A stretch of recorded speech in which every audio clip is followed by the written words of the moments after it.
Is there also a telemedicine abortion in Canada and abortion with pills being mailed and that whole modality that you describe, is it also being used in Canada? And have some of the lessons from the MAP Yeah, project come back to Canada? yeah, it is. I will say, prior to COVID, so the history of medication abortion in Canada is one that's quite interesting. Canada was, of course, a very late Yeah. adopter of medication abortion with mifepristone and misoprostol, and so mifepristone and misoprostol through the combination pack Mifec and Miso didn't become available in Canada until 2017, and Mm-hmm. at that time there were an astonishingly small number of facilities that had some kind of telemedicine service.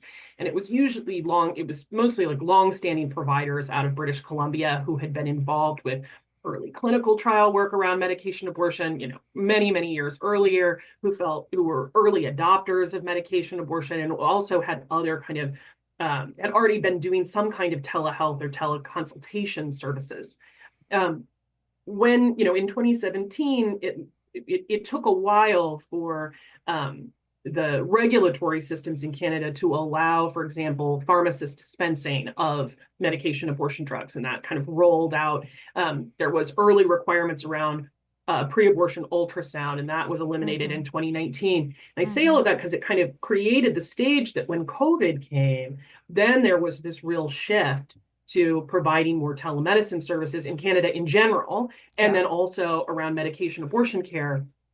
And so we really started to see a change in that care after 2020. And part of it is that some of these regulatory encumbrances had been dismantled, and then COVID allowed for a pivot, which, among other things, allowed for more rapid.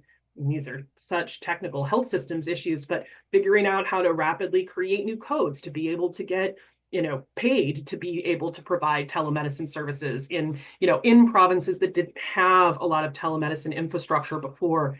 And Right. so that shift affected abortion care. And so now we're seeing more of it. And medication abortion in Canada has really taken off. I mean, in 2017, the National Abortion Federation has Canadian members and, was the sort of largest professional society for abortion providers in North America. And among NAF members, um, prior to the introduction of mifepristone, it was around 5 or 8% of all abortions were with medications, and it was mostly methotrexate, and it was mostly out of BC and kind of a couple of high volume clinics.